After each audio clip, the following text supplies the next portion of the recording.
Jadi awal saya mulai menekuni dunia peternakan itu di tahun 2015. Sebelum menekuni dunia peternakan, saya kerja di dunia mebel. Oh, mebel ya Pak? Di dunia mebel. Jadi lumayan agak lama di dunia mebel, hampir 10 tahun. Pakan kita buat sendiri. Silase Plus itu gabungan daripada silase daun singkong atau rumput pacong dan kita campur dengan konsentrat. Terjadilah yang namanya Silase Plus.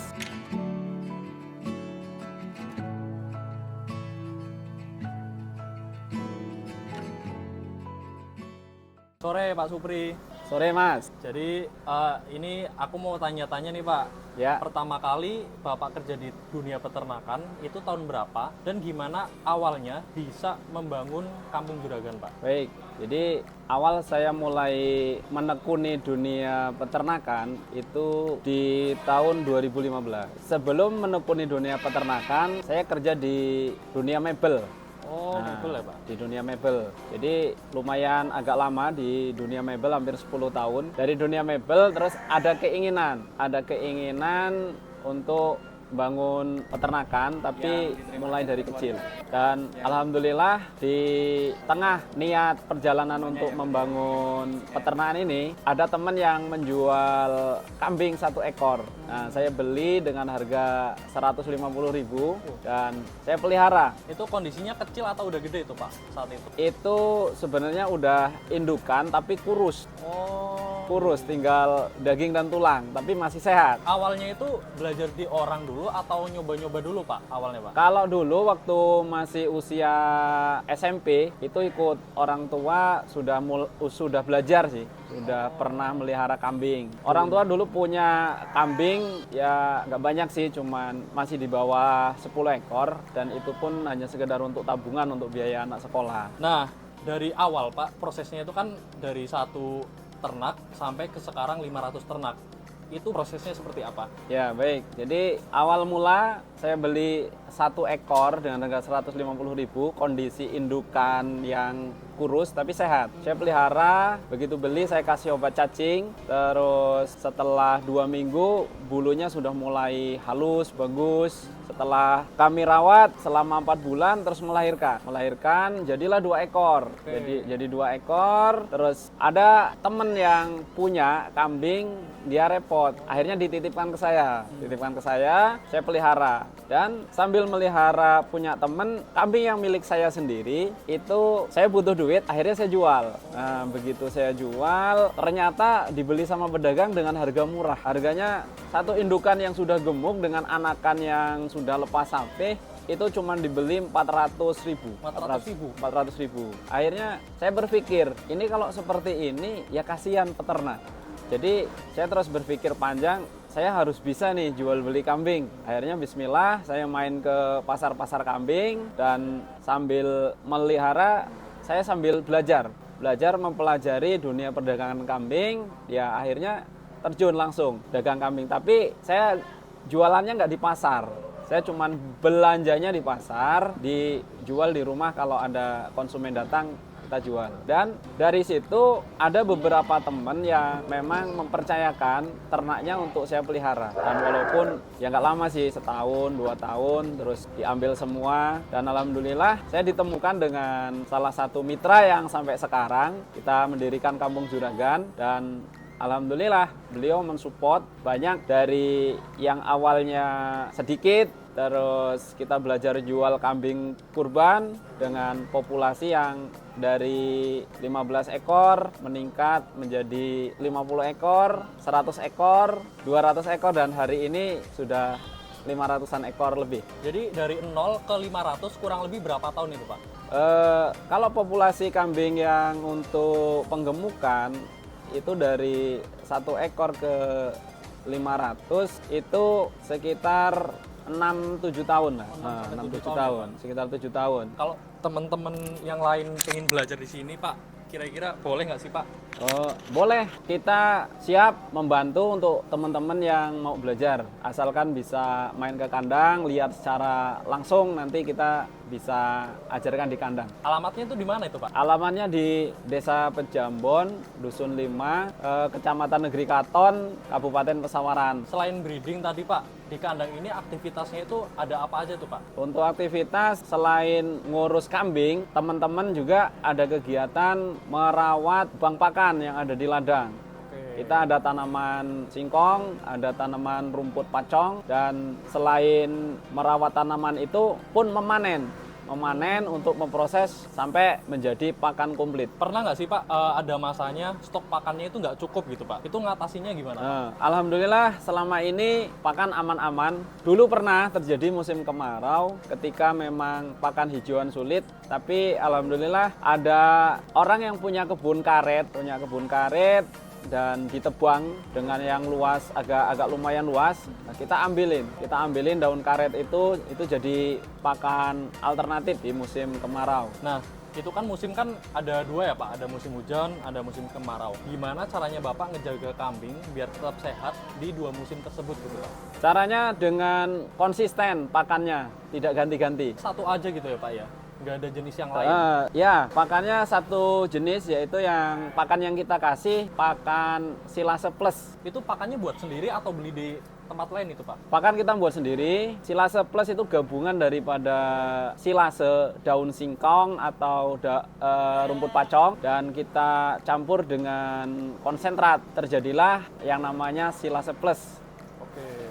Untuk jam pemberian pakan itu jam berapa aja, Pak? Jam pemberian pakan kita kasih mulai dari jam 7 dan siang jam 11 serta sore jam 4 sore. Oh, jam 4 sore. Jadi malam nggak dikasih ya, Pak ya? Malam nggak.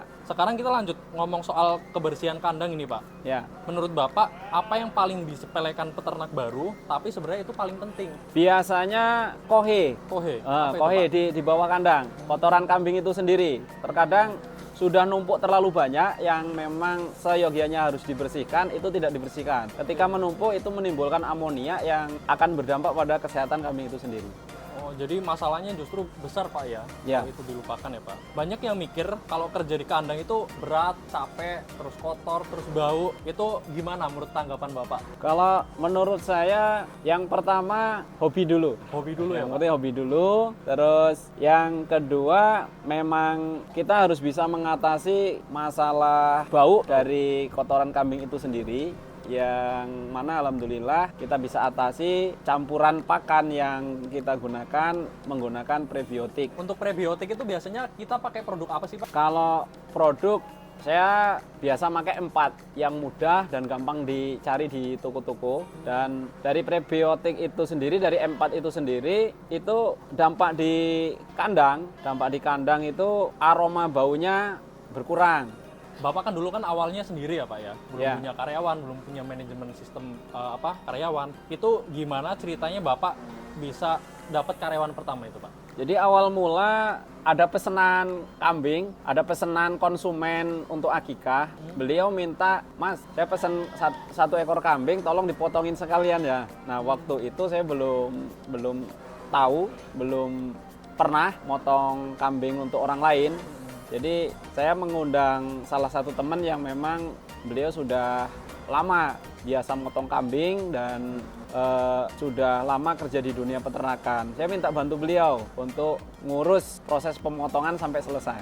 Oke, jadi awalnya karyawan pertama itu tugasnya untuk pemotongan ya, Pak ya? Ya, Selanjutnya kan kandang semakin besar nih, Pak. ya. Itu di tahun keberapa Bapak cari karyawan untuk ngurus kandang itu sendiri? Tahun 2017 saya sudah ada 2 orang yang memang bantu mengurus ternak. Karena populasi kambing di tahun 2017 itu sudah 200 ekor lebih. Untuk jumlah total karyawan sekarang itu ada berapa, Pak? Total sekarang ada 8 orang dan itu dibagi menjadi beberapa bagian. Oh, apa aja itu, Pak? Yang pertama 2 orang ngurus kambing khusus, mereka merawat kambing dari ngasih makan, ngecek kesehatan, dan sampai pemotongan. Sampai pemotongan, ya, Pak? itu 2 orang. Terus yang 3 orang proses di bagian pembuatan konsentrat. Konsentrat. Itu Ah. pakan ya, Pak? Ya, konsentrat dan merangkap pembuatan pakan silase plus.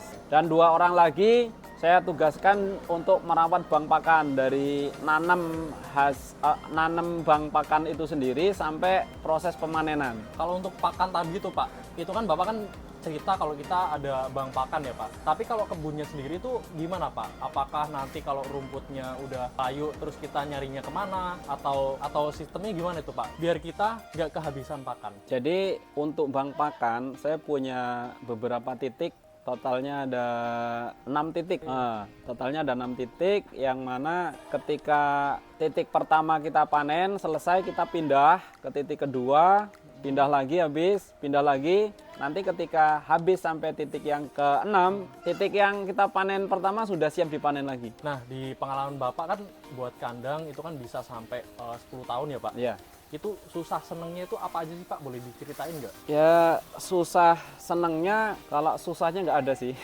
Alhamdulillah. Ya, kalau senengnya ya alhamdulillah ternak berkembang, terus teman-teman bisa ikut kerja karena program di peternakan Kampung Juragan itu sendiri memang untuk pemberdayaan. Oke. Jadi nggak cuman untung yang jadi tujuan kita, yang jadi tujuan kita memang salah satunya untuk pemberdayaan. Nah, dulunya waktu karyawannya masih awal-awal, itu gimana caranya Bapak ngajarin karyawan baru biar cepet paham? Ya, saya ajarin langsung dari proses pemberian pakan, proses pembuatan pakan itu sendiri, dan saya siapkan beberapa catatan untuk mereka baca, jadi bisa langsung dipraktekkan. Biasanya masalah yang ada di peternakan itu dari segi pakannya, atau dari segi virusnya, kesehatan, atau justru dari pengelolanya, Pak? Jadi kalau masalah yang sering muncul di dunia peternakan, kambing mati mendadak itu ada dalam 1 tahun, biasanya ada kasus sampai 3 kali, 3 ekor lah yang mati mendadak. Itu penyebabnya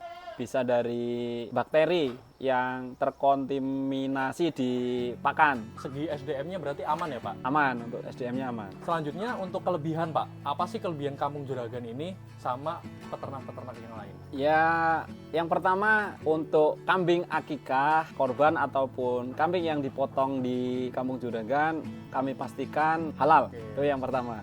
Sesuai syariat berarti ya, Pak? Sesuai dengan syariat. Terus yang kedua, kambing yang kami tawarkan, yang kami jual ke konsumen yang sudah gemuk. Kalau yang belum gemuk belum kami jual. Jadi walaupun yang kecil sebenarnya kita bisa jual, tapi Bapak nggak ngelepas, Pak ya? Ya tergantung peruntukannya. Misalnya yang beli petani mau dipelihara, mereka milih yang murah, yang kurus, ya nggak apa-apa. Tetap saya jual untuk yang kambing kurus itu. Tapi memang peruntukannya untuk dipelihara lagi. Sambil saya pandu cara merawatnya biar cepat gemuk. Pak, terakhir nih Pak, saran buat para teman-teman di luar sana yang ingin punya usaha peternakan itu apa, Pak? Baik, itu tadi sedikit cerita saya tentang bagaimana rasanya hidup dan kerja setiap hari di kandang Kampung Juragan. Mungkin banyak yang lihat dari luar kelihatannya cuma ngasih makan kambing, bersihin kandang, tapi di balik semua itu ada sistem, ada perhitungan, ada tanggung jawab, dan ada kepuasan sendiri waktu lihat kambing tumbuh sehat karena kerja keras kita. Buat teman-teman yang baru mau mulai ternak, jangan khawatir. Di seri Farm Talk bersama saya, kita akan bahas pelan-pelan dari dasar banget. Mulai dari cara memilih kambing yang bagus, bikin kandang efisien, bikin pakan fermentasi, sampai gimana ngatur waktu kerja supaya nggak keteteran. Jadi kalau kamu beneran pingin belajar jadi peternak yang bisa kerja pintar, bukan cuma kerja keras, pastikan tonton seri edukasi Farm Talk. Semua pengalaman yang saya dapat dari lapangan bakal saya bagi satu-satu biar bisa langsung kamu praktekkan di kandang kamu sendiri. Sampai ketemu di video berikutnya. Kita mulai perjalanan belajar bareng dari kandang untuk kemajuan peternakan Indonesia.